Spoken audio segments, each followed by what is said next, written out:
most salespeople have never been professional buyers. So teaching folks something new that most salespeople have never been taught before, like actually how buyers buy, and then how buyers want to be engaged, and what buyers really think of salespeople, and what salespeople can do differently to elevate their own game in the mind of the buyers. All of these things are such transformational learnings for salespeople that average sellers can become good sellers, and good sellers can become great sellers very, very, very quickly. You are listening to Power Marketing with Kevin Lee. Kevin and his agency Did It have helped thousands of businesses win through superior marketing, as have his books, articles, speaking engagements, and the E-Marketing Association Power Marketing podcasts. Here's Kevin. I'm super excited to be here today with Dan Swift, the CEO and founder of Numentum.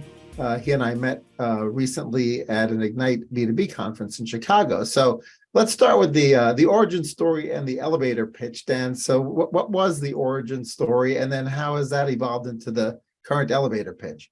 I love it. Thank you. And thank you for having me on as well. I appreciate it. So yeah, there's a bit of history here. So before I launched Numentum, I was the individual that helped LinkedIn launch their social selling business and bring LinkedIn Sales Navigator to market.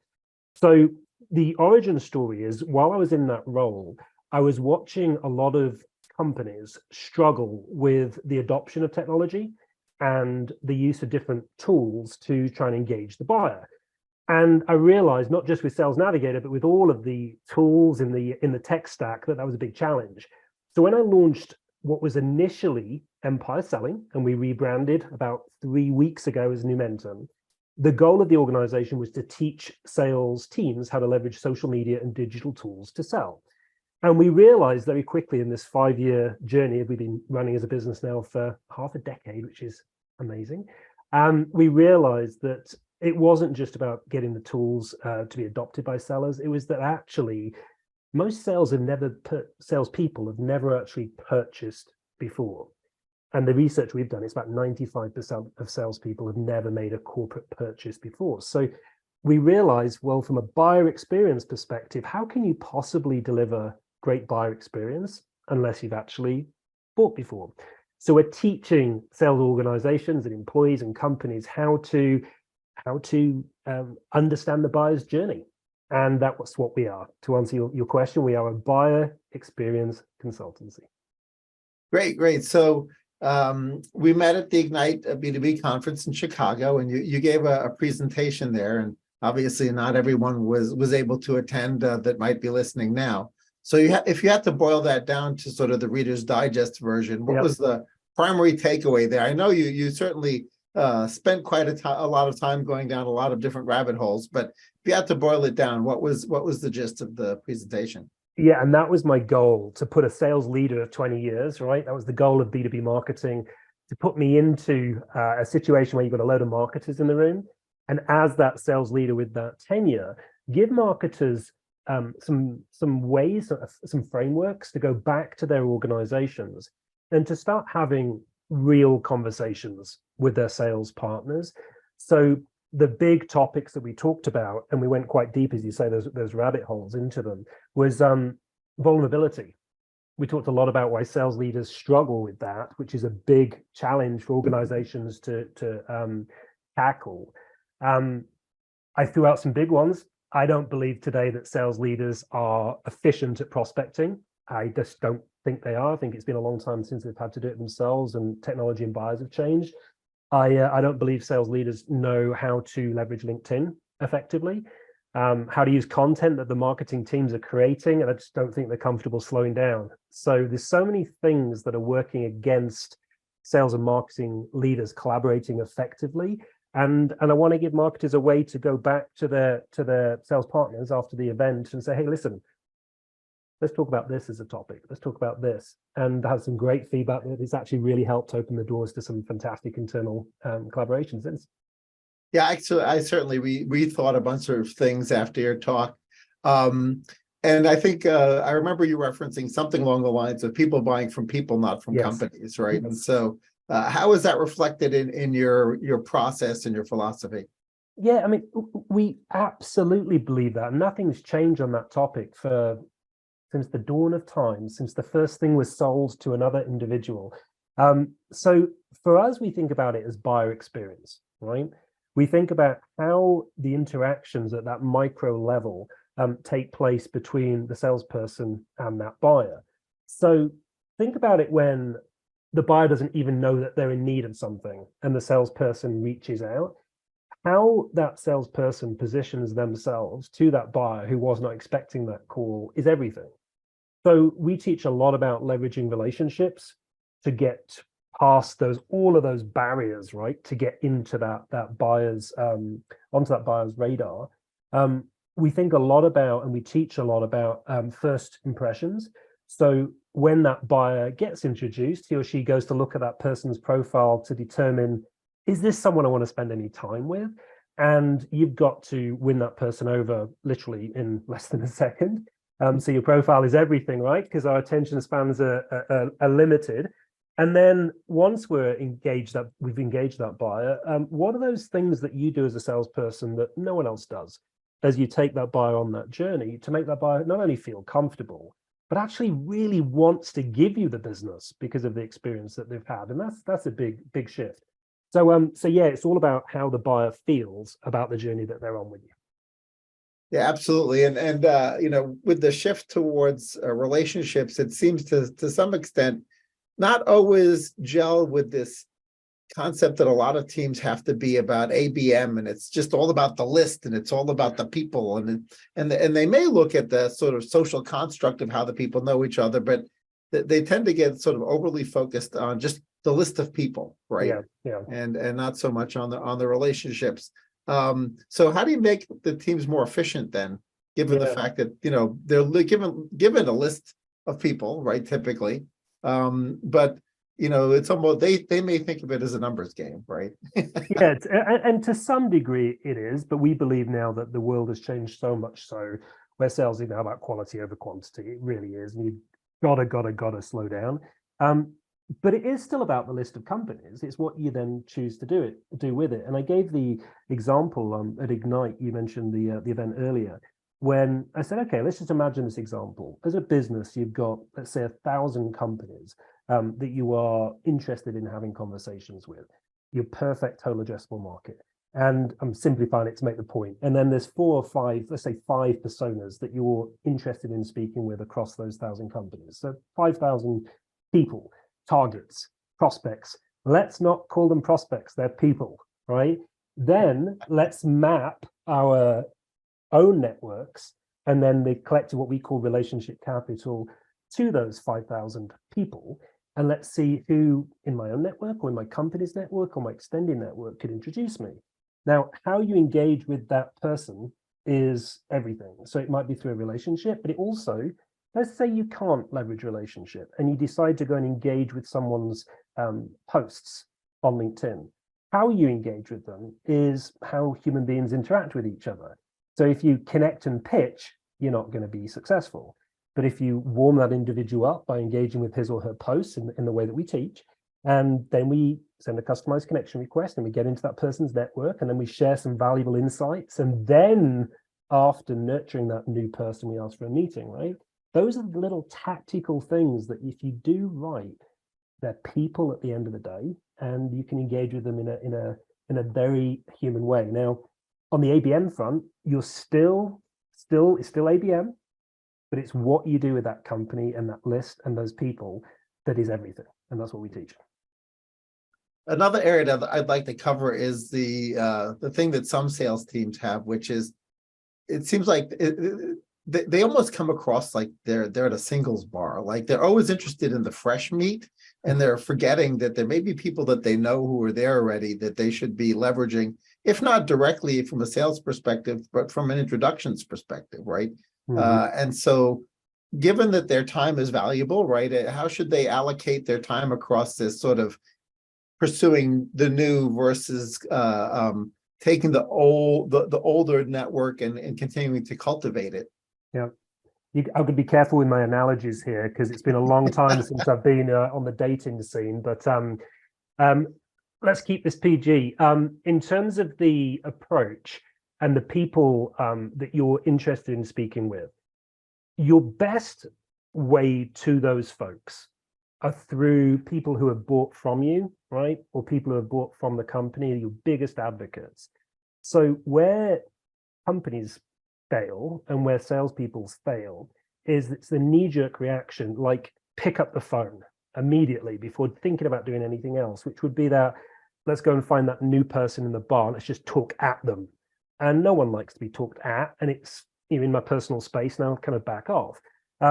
Or why don't we go through someone who loves you, loves the organization, and happens to know 5 people at 5 of your companies that would absolutely have a conversation with you.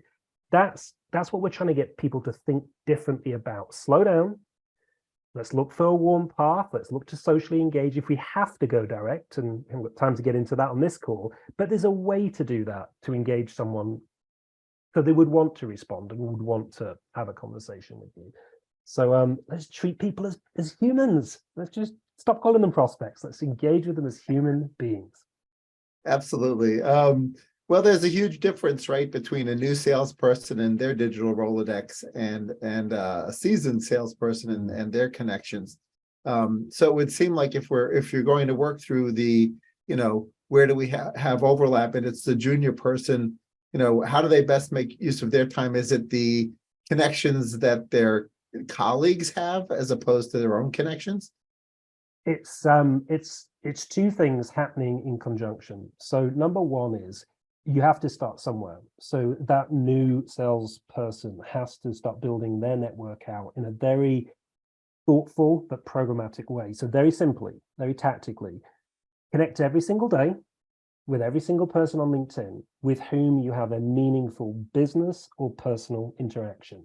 Sounds obvious, but when you think about a salesperson's typical day, they're speaking with, or should be, 5, 10, 15, 20 new people per day. And when you do, even if the person's not ready to buy yet, hey, well, no worries, let's connect on LinkedIn, and if the opportunity arises down the road, fantastic, right? Personal as well. I always give the example as a young, I was about to say a young dad. I'm not a young dad. I'm 46, but I'm a newer dad with 3 kids, right? 7, 5, and 1. But I meet a lot of new people through the kids' lives, and I connect with all of them on LinkedIn. So that's how you build your network as a new salesperson. And when I say to new people when they join companies, go connect with all of the salespeople and all of the support folks in that new company, because it's amazing who they will know, and you'll start leveraging their relationships. But ultimately, yeah, as a new salesperson, particularly at a new company, it's all about who do the executives know. So connect with them, connect with the cross-functional partners and the leadership team there, and then map all of those folks to your customer list or your prospect list, and figure out who can get you some fast starts in sales, and buy yourself some time while you build out your own network. Yeah, one area where I feel like sales and marketing really overlap is this idea of remaining top of mind, right?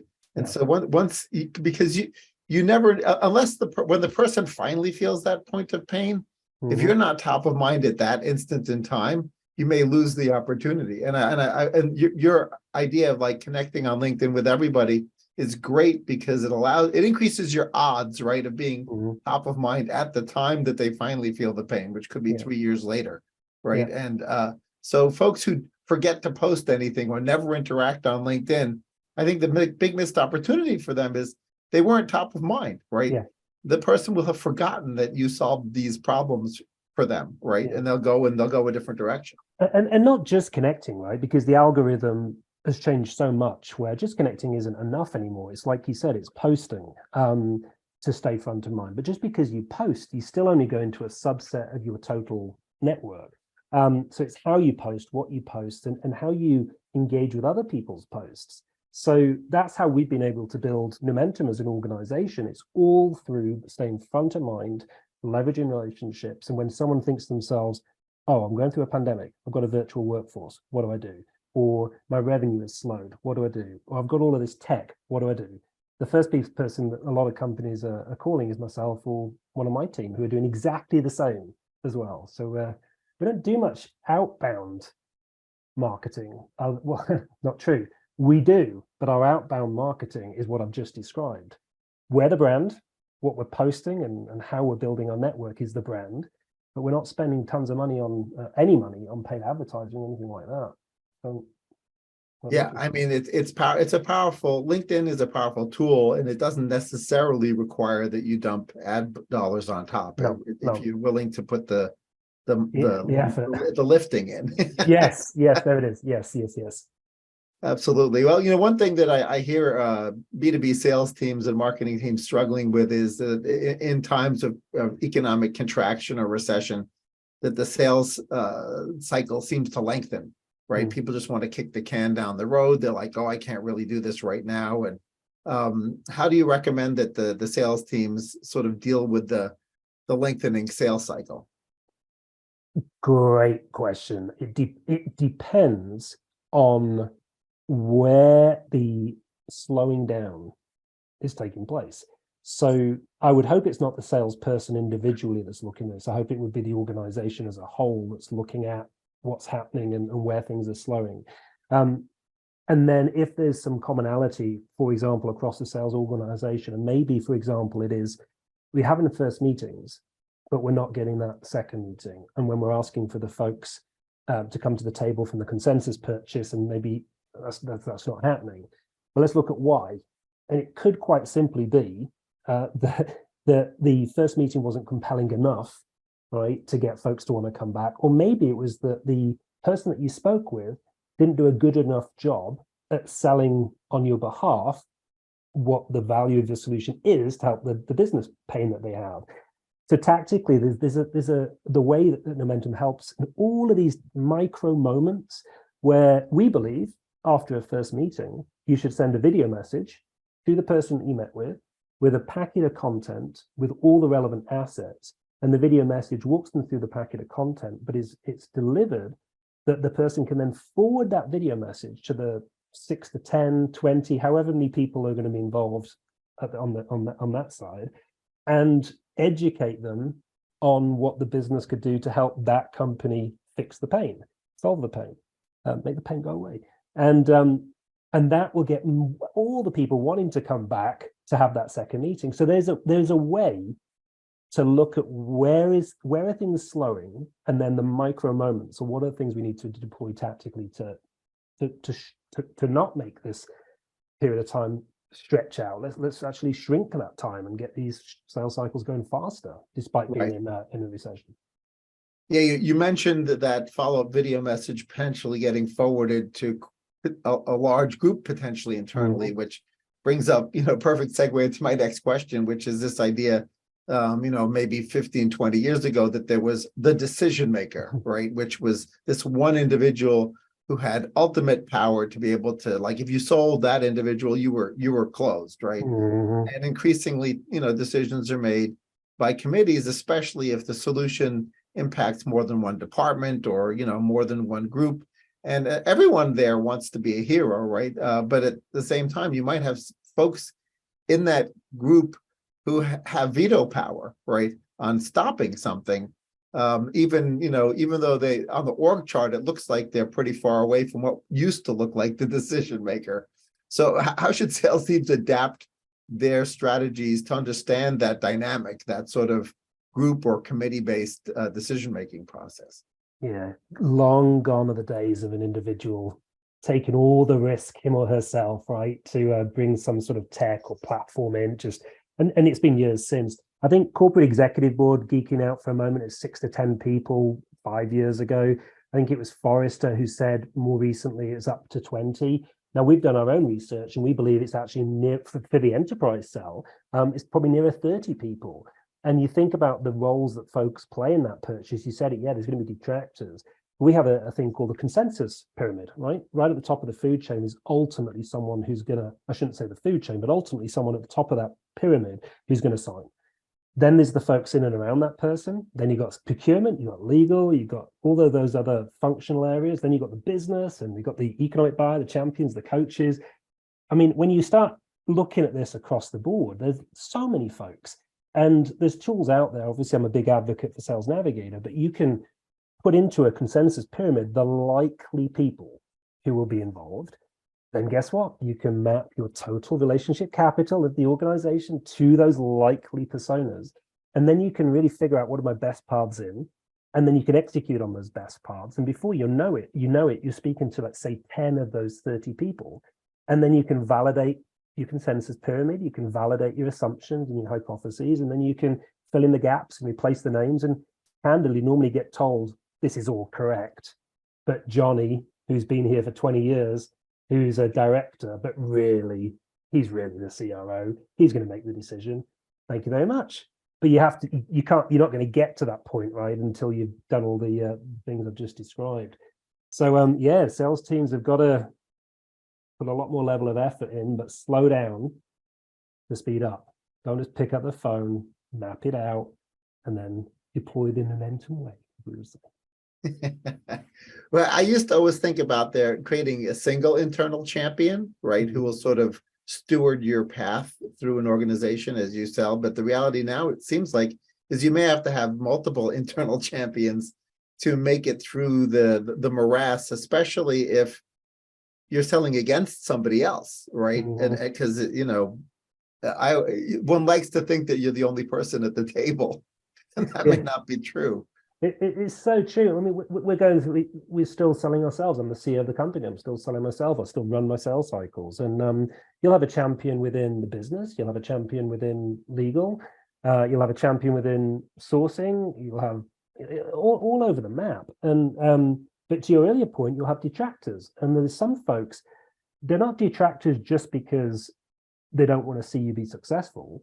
And they're not detractors because they've got a preferred platform or supplier. Sometimes the detractors because they just don't want to see change.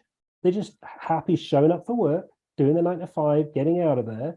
And if you brought your platform in, their world would change, and they just don't want that. So they just want to be a detractor. And you've got to identify those folks and make them feel like actually it's going to be okay. It's not going to, and actually it's going to make your 9 to 5 easier. So you probably only have to work 4 of those 9 to 5s, but no one needs to know. Right. Yeah, that's a great point. Inertia is an enemy, but it's just it just sits there as an enemy, right? It's just a resistance to change that the organization may not have the resistance to change, but certain individuals may have the resistance to change. Yeah. And so they'll have to respond, I guess, to different messages. Then it's not a P&L message for that individual, right? It's a different set of messaging. And also, the hardest thing for salespeople today is nothing that we've talked about so far. If you deploy all the things that we've spoken about, it actually makes your life and your role and your success a lot easier. It's when you come across an individual or people that are going to disrupt your sales cycle for a reason like I've just described, status quo. It's helping the CEO or whoever the ultimate decision maker is know that they're not going to achieve their goals for the organization because this individual here doesn't want to happen, and sharing your hypothesis with the ultimate decision maker in a way that you ultimately say, listen, one of your people, one of your teams going to stop this from happening. And wow, that's a big call, right? But I guarantee you that in most instances, that ultimate decision maker knows that folks, and they're really looking for evidence to deal with that person, and or maybe listen, they don't, and they're like, that's interesting, let me look into that. But you have to build credibility and trust to be able to have that kind of conversation with that kind of person at that kind of company. And if you're not doing all of these things that we teach in the way that we teach it, that's all buyer experience, right? If you make that ultimate buyer feel so confident that you've done this so many times before with so many people like them, with so many other companies, they will trust you to at least look into that. So it's that's where the rubber meets the road.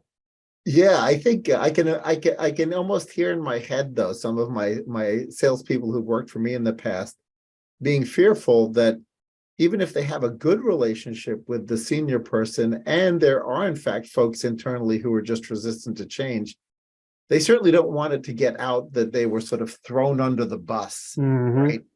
With senior management as the ones who are in the way of progress. So how does one handle the nuance there, right? Because you don't want to, you may have to work with those people after they get forced to, execute on your solution, right? Yeah. And they may now be rooting against you if you didn't get them bought in. Yeah. So not on a call with them on it saying, listen, the reason, yeah, no, but it's in all seriousness, we've done this so many times where you would schedule a call with that ultimate decision maker to say, I've got some feedback I'd like to share with you on the process and some of our observations. So you have the call, it's one-on-one, and you say, there's something I think I would urge you to look into, right? So you've asked us to come in and investigate whether or not our platform would help you achieve XYZ business initiatives. It will. In our conversations, though, we've identified a couple of people who I think are going to be a challenge for us to, as a business, to be able to partner with, to be able to deploy a solution like this. Are you open to receiving some pretty candid and some pretty direct feedback about a couple of folks and some of the conversations we've had, which unfortunately, in current state, unless anything was to change, we would not be able to put something like this in place. And the reasons why. What leaders are going to say, no, I don't want to know that. So there's a way to do it, which in itself is a skill, right? And then you kind of you get yourself off the hook by saying, if I do provide this feedback, though, how you use it obviously is going to be critical, because the people I'm going to be sharing with you, to your point, are going to be using this platform in a year's time once it's deployed, and we obviously need them on board. So if you are going to share this, you need to use it to investigate yourself, to have the conversations, to dig in. So there is a way to do it. But most salespeople, don't know, scared, and not comfortable having don't know how to have the conversation. And that's why deals don't close, because they won't address the issue. And that's why they struggle. There's a lot to unpack there, but that's buyer experience too. Yeah, that's that is so much to it. Absolutely. Well, a lot of the folks who, including a bunch of your clients, I'm sure, do have marketing teams that make sure that the brand is well known and that they're building awareness of the brand and the solutions that are available. Have you noticed sort of a direct correlation in sort of that removing friction for the sales teams, so that the sales teams can sort of maybe do a little less educating because marketing's been there ahead of them, right, to do the educating and the awareness work? As my daughter said to me this morning, Daddy, teamwork makes the dream work. So it's not on marketing to do it all, right? It's on marketing to warm up the market and educate the market at a high level. But sales also need to take ownership. So what do I mean by that? Yes, you actually are a mini marketer, like as a salesperson. So your profile on LinkedIn needs to educate a potential buyer on what it is that the business does and how you do it differently and proof points. You need to be posting at least 50% of what you post to the network on LinkedIn should be about the organization. And so you're educating. And that first touch point that the buyer has with you is one where you look at your profile and, wow, I want to talk to this salesperson.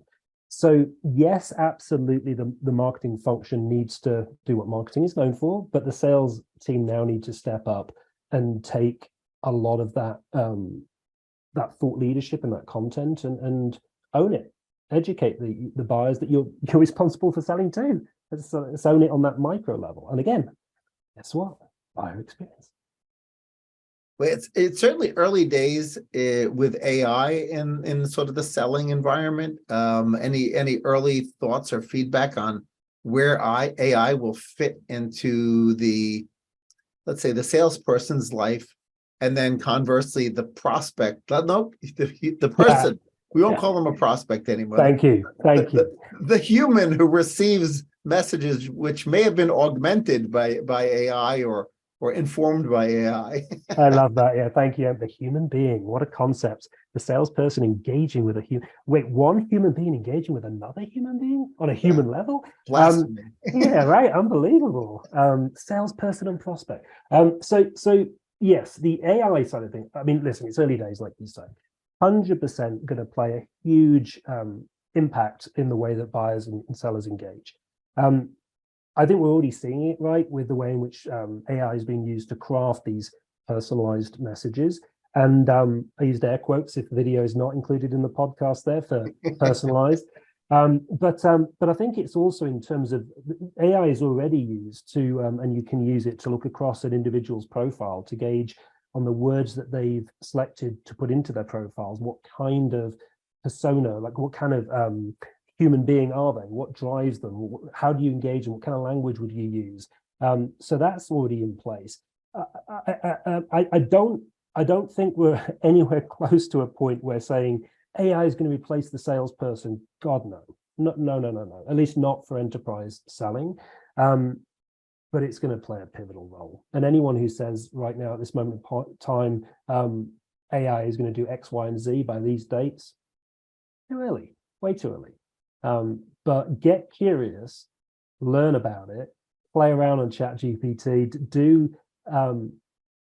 Don't let it just sit out there and it's all about relevance as a salesperson and a sales leader. If this suddenly bursts onto the scene in the way that I think it will and becomes part of just every sales organization's operating rhythm, you don't want to be learning about it then, right? Go play around it yourself. Absolutely. Well, what has you excited about the next year for yourself and for your team? Execution now. So after 5 years as Empire Selling and now as Numentum, my dream has become a reality to actually now tell the market at scale what we've been doing. Fortunately, we're very busy with existing customers, but we have obviously our own growth plans and we want to bring companies in. The thing that drives me, and nothing changes year on year, is our solutions, when deployed by an organization, help that individual employee or salesperson become more productive and successful. They get more conversations with the people that they ultimately want to speak to, get more at-bats, as we say here in the US, more opportunities, right, to go sell and ultimately make more money, right, hit their number, make more commission and provide better lives for themselves and their families. And right now, current state of the world, current economic macro situation, a lot of people being laid off. So for those folks, fortunately, who are still in a position to go sell to the corporation, I'm excited to see what they do with what we're teaching to go and provide really better lives for themselves and their families. That's what's exciting to me. Yeah, that dovetails really well with one of the things that I have to keep reminding myself, when I wear the sales hat, which is, if I have a sales failure and we were in fact going to solve a huge problem for somebody, I've done everybody a disservice, right? Yep. And so, I'm not the only unhappy one. They may not know that they're unhappy, but they are because they could have had something that now they can't have because there was a sales failure, right? Totally. And so, for that reason, I think constantly upping one's game on both the sales side and on the marketing side is key. Yeah, I love it. And I'll leave you with this one as well. I said it earlier on, and I think it's a nice way to kind of potentially think about wrapping this conversation is most salespeople have never been professional buyers. So teaching folks something new that most salespeople have never been taught before, like actually how buyers buy and then how buyers want to be engaged and what buyers really think of salespeople and what salespeople can do differently to elevate their own game in the mind of the buyers. All of these things are such transformational learnings for salespeople that average sellers can become good sellers and good sellers can become great sellers very, very, very quickly. And that's what excites me. Yeah, there's huge opportunity there. Thanks so much for joining me, Dan. Some great stuff. Thank you so much. Appreciate it. Kevin Lee's Power Marketing is available on all your favorite podcast networks. Kevin loves helping businesses excel at marketing. Having marketing challenges?